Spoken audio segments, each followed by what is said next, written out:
ಲಕ್ಷ್ಮಣ ಮತ್ತು ಶತ್ರುಘ್ನ ಒಂದೇ ತಾಯಿಯ ಮಕ್ಕಳು. ಶತ್ರುಘ್ನ ಯಾವ ರೀತಿ ತನ್ನ ತಾಯಿಯನ್ನ ನೋಡ್ದ, ಮತ್ತೆ ರಾಮನ ಬಗೆಗಿನ ಅವನ ಒಂದು ಬಾಂಧವ್ಯ ಅಥವಾ ಗೌರವ ಅದರ ಕೊನೆಯ ಹಂತದವರೆಗೆ ಯಾವ ರೀತಿ ಶತ್ರುಘ್ನನ ವ್ಯಕ್ತಿತ್ವ ಇತ್ತು ಅಂತ.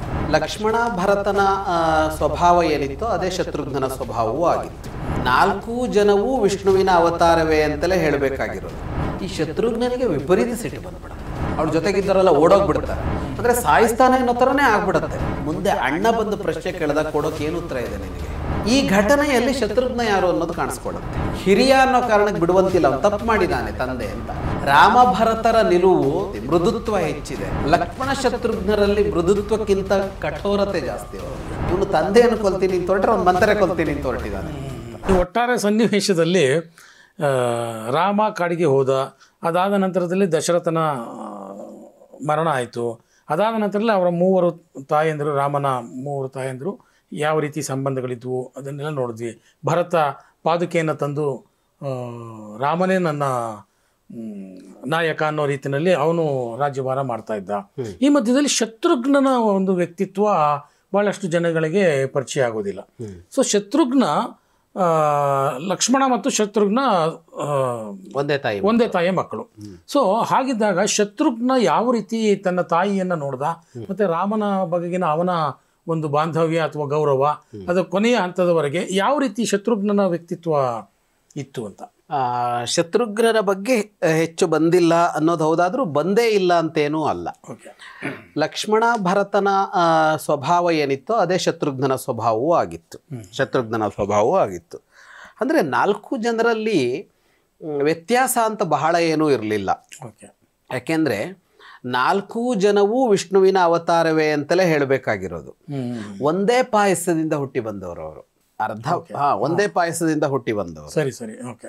ಹಾಗಾಗಿ ಒಂದೇ ಸಮಾನ ಅಂಶಗಳೇ ಇತ್ತು ಅಲ್ಲಿ. ಅವನಲ್ಲೂ ಅದೇ ಭಾವ ಇತ್ತು ಅಂತ. ಆದರೆ ಅದು ಕಾಣಿಸಿಕೊಳ್ಳಿಲ್ವಾ ಅಂದರೆ ಕಾಣಿಸಿಕೊಳ್ಳಿಲ್ಲ ಅಂತ ಹೇಳೋಕ್ಕಾಗಲ್ಲ. ಒಂದು ಘಟನೆ ನಡೆಯುತ್ತೆ. ಭರತ ಶತ್ರುಘ್ನ ಇಬ್ಬರು ಅಲ್ಲಿರ್ತಾರೆ ಇದೆಲ್ಲ ಆಗುವಾಗ. ಅವನು ಭರತನ ಜೊತೆಗೆ ಹೆಚ್ಚಿರ್ತಾ ಇದ್ದ ಶತ್ರುಘ್ನ, ಲಕ್ಷ್ಮಣ ರಾಮನ ಜೊತೆಗೆ ಹೆಚ್ಚಿರ್ತಾ ಇದ್ದ. ಹಾಗಾಗಿ ಭರತ ಯಾವಾಗ ಅವನ ಅಜ್ಜನ ಮನೆಗೆ ಹೋದ್ನೋ ಅಲ್ಲಿಗೆ, ಅಶ್ವಪತಿ ಮಹಾರಾಜನಲ್ಲಿಗೆ ಹೋಗಿರ್ತಾನಲ್ಲ, ಶತ್ರುಘ್ನನೂ ಹೋಗಿದ್ದ ಅವನ ಜೊತೆಗೆ. ಅದರ ಅರ್ಥ ಶತ್ರುಘ್ನ ರಾಮನ ಜೊತೆಗೆ ಇರಲಿಲ್ಲ ಅಂತೇನೂ ಅಲ್ಲ. 3 ರಾಮನನ್ನು ಅನುಸರಿಸುವವರೇ. ಆದರೆ ಲಕ್ಷ್ಮಣ ರಾಮನನ್ನ ಸಂಪೂರ್ಣ ಅಂಟಿಕೊಂಡಿರ್ತಾ ಇದ್ದ. ಶತ್ರುಘ್ನ ಭರತನ ಜೊತೆಗೆ ಹೆಚ್ಚಿರ್ತಾ ಇದ್ದ ಅಷ್ಟೇ.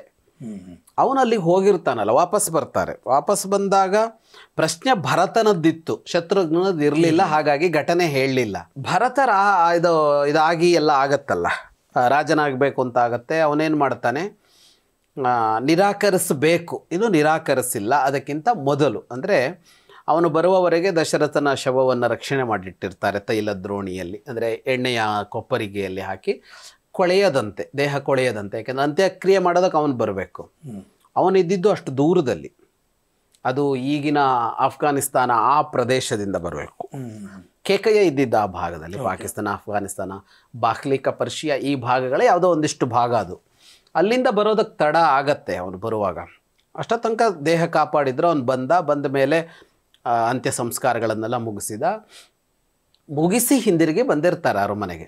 ಭರತ ಶತ್ರುಘ್ನ ಇಬ್ಬರು ಬಹಳ ದುಃಖದಲ್ಲಿರ್ತಾರೆ. ಅದೇ ಒಂದು ಕಡೆ ಕೂತಿರ್ತಾರೆ ಅರಮನೆಯಲ್ಲಿ.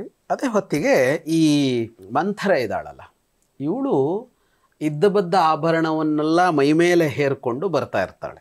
ಒಂದು ಕಡೆ ಬರ್ತಾ ಇರ್ತಾಳೆ ಅರಮನೆಯಲ್ಲಿ.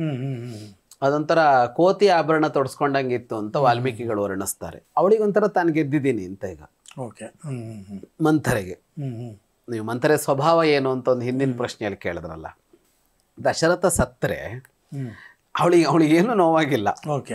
ರಾಮ ಕಾಡಿಗೆ ಹೋಗಿದ್ದಾನೆ, ದಶರಥ ಅವಳೇನು ಚಿಂತೆಲಿಲ್ಲ. ಮೈ ಮೇಲೆ ಹೇರ್ಕೊಂಡಿದ್ದಾರೆ. ಅವಳ ಜೊತೆಗೆ ಒಂದು 8 ಜನ ದಾಸಿಯರಿದ್ದಾರೆ. ಈಗ ಅವಳೊಂಥರ ಲೀಡರ್ ಆಗಿದ್ದಾರೆ. ಈ ಕೈಕೇಯ ದಾಸಿಯರು ಒಂದಿಷ್ಟು ಜನ. ಈ ಕೈಕೇಯು ಅದೇ ಇದರಲ್ಲಿ ಇದಾಳಲ್ಲ. ಈಗ ಕೈಕೇಯ ರಾಜಮಾತೆ ಆದ್ರೆ ಈಗ ಮಂಥರೆ ಒಂದು ನಂಬರ್ 2 ಆಗ್ತಾಳೆ. ಹಾಗೆ ಅವಳದ್ದೊಂದು ತಂಡ ಬರ್ತಾ ಇದೆ. ಅಲ್ಲಿದ್ದ ದ್ವಾರಪಾಲಕರು ಶತ್ರುಘ್ನನಿಗೆ ಹೇಳ್ತಾರೆ, ಶತ್ರುಘ್ನ ಭರತ ಇಬ್ಬರು ಹೇಳ್ತಾರೆ ಇಷ್ಟಕ್ಕೂ ಕಾರಣ ಅವಳು ಬರ್ತಾ ಇದ್ದಾಳೆ ಅಂತ. ಈ ಶತ್ರುಘ್ನನಿಗೆ ವಿಪರೀತ ಸಿಟ್ಟು ಬಂದ್ಬಿಡತ್ತೆ.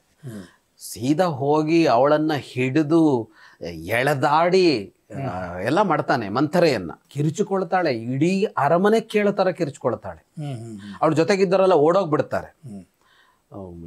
ಭಾರಿ ಕಿರುಚ್ಕೊಂಡ್ರು ಇವನು ಬಿಡೋದೇ ಇಲ್ಲ. ಅವ್ರು ಎಲ್ಲಿಗೆ ಓಡೋಗ್ತಾರೆ ಅಂದರೆ ಅವರೆಲ್ಲ ಕೌಸಲ್ಯ ಹತ್ರ ಓಡೋದ್ರು ಅಂತ ಹೇಳ್ತಾರೆ. ಇವರು ಕೌಸಲ್ಯ ಹತ್ರ ಹೋದ್ರು ಮಾತ್ರ ರಕ್ಷಣೆ ಸಿಗತ್ತೆ ಅಂತ ಓಡ್ತಾರೋ. ಇವಳನ್ನು ಇವನು ಬಿಟ್ಟಿರೋದೇ ಇಲ್ಲ. ಆಗ ಕೈಕೇಯಿ ಓಡ್ ಬರ್ತಾಳೆ ಭರತನ ಬಳಿಗೆ, ಬಿಡಿಸ್ಕೊಡು ಅವಳನ್ನ ಅಂತ. ಸಾಯಿಸೇ ಬಿಡ್ತಾನೆ ಶತ್ರುಘ್ನ ಅಂತ, ಅಂದ್ರೆ ಸಾಯಿಸ್ತಾನೆ ಅನ್ನೋ ಥರನೇ ಆಗ್ಬಿಡತ್ತೆ. ಅವನು ಅದೇ ಸಿಟ್ಟಲ್ಲೇ ಇದು ಮಾಡ್ತಾ ಇರ್ತಾನೆ. ಕೈಕೇಯಿ ಬಂದು ಭರತನ ಹತ್ರ ಕೇಳ್ಕೊಳ್ತಾಳೆ ಉಳಿಸ್ಕೊಡು ಅವಳನ್ನ ಅಂತ. ಆಗ ಭರತ ಬಂದರು ಶತ್ರುಘ್ನಿಗೆ ಹೇಳ್ತಾನೆ, ಬಿಡು ಅವಳನ್ನು, ನೋಡು ನೀನು ಯೋಚನೆ ಮಾಡಬೇಕಾಗಿರೋದು, ನೀನೇನಾದರೂ ಇವಳಿಗೆ ಮಾಡಿದರೆ ಮುಂದೆ ಅಣ್ಣ ಬಂದು ಪ್ರಶ್ನೆ ಕೇಳಿದಾಗ ಕೊಡೋಕೆ ಏನು ಉತ್ತರ ಇದೆ ನಿನಗೆ? ಒಬ್ಬ ಹೆಣ್ಣನ್ನು ಹತ್ಯೆ ಮಾಡಿದೆಯಾ ಅಂತ ಕೇಳಿದರೆ ನೀನೇನು ಉತ್ತರ ಕೊಡ್ತಿ?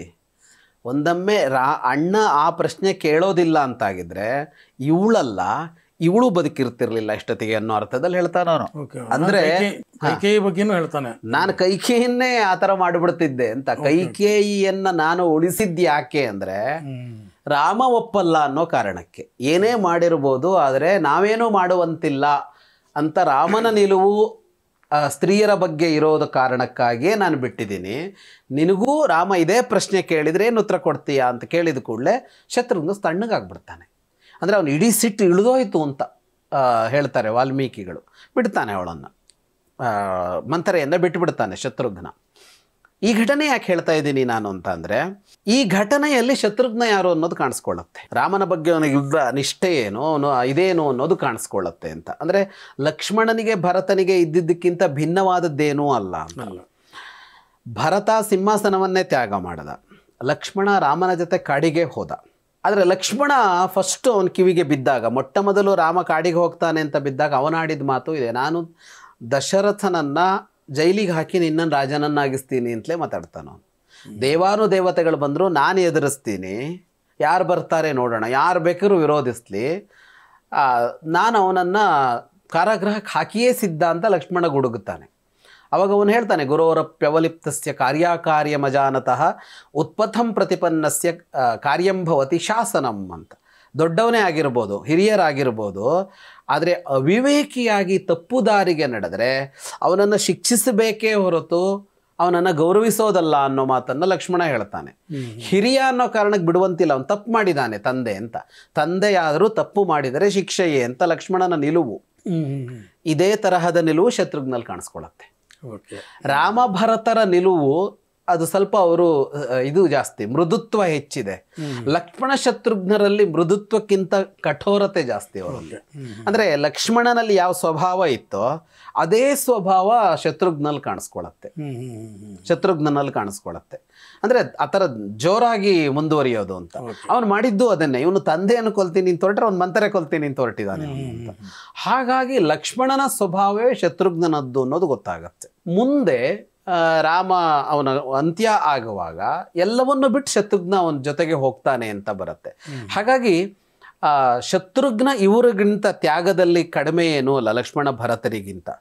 ಮತ್ತು ಭರತ ನಂದಿಗ್ರಾಮದಲ್ಲಿ ಉಳಿದಾಗ ಅವನೇನು ಅಯೋಧ್ಯೆಯಲ್ಲಿ ಉಳ್ಕೊಂಡು ಸುಖೋಪಭೋಗಗಳನ್ನೇನೋ ಅನುಭವಿಸಿಲ್ಲ ಶತ್ರುಘ್ನ. ಅವನು ಭರತನ ಅನುಚರನಾಗಿ ರಾಜ್ಯ ವ್ಯವಹಾರ ಏನು ನಡಿಬೇಕೋ ಅದನ್ನು ನಡೆಸ್ಕೊಳ್ತಾ ಇದ್ದ.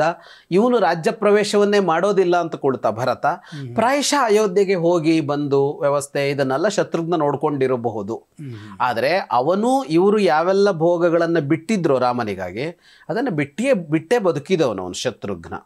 ಇದು ಏನಾಗತ್ತೆ ಅಂತ ಕೇಳಿದರೆ, ಈಗ ಬಹಳ ದೊಡ್ಡವರ ಒಂದು ಚೆವಿ ಇರುತ್ತಲ್ಲ, ಒಂದು ಪ್ರಕಾಶ ಇರುತ್ತಲ್ಲ, ಅದರ ನಡುವೆ ಅದಕ್ಕಿಂತ ಒಂದು ಸ್ವಲ್ಪ ಕಡಿಮೆ ಇದ್ದವರೆಲ್ಲ ಈ ಇದರ ಲೈಟಲ್ಲಿ ಕಾಣಿಸೋದಿಲ್ಲ.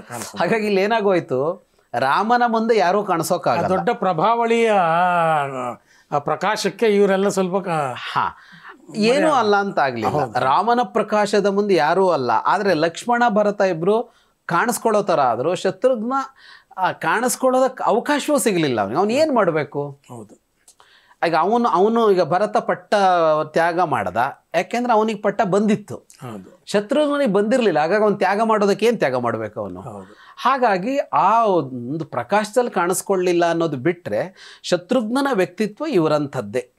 ಜಟಾಯುವಿನ ಒಂದು ಹೋರಾಟ ಅಲ್ಲಿ ಜಟಾಯು ಕಾಣಿಸ್ಕೊಂಡಿದ್ಯಾಕೆ, ಹೋರಾಟದ ಉದ್ದೇಶಗಳೇನು, ಜಟಾಯುವಿನ ಬದುಕು ಹೇಗಾಯಿತು? ಅಂದರೆ ಜಟಾಯು ಅನ್ನೋದೊಂದು ಪಕ್ಷಿ, ಅದು ಜಟಾಯು ಸಂಪಾತಿ ಅಂತ ಇಬ್ಬರು ಅಣ್ಣ ತಮ್ಮಂದಿರು. ಅವನು ದಶರಥನ ಮಿತ್ರ ಅನ್ನುವ ಉಲ್ಲೇಖ ಬರುತ್ತೆ.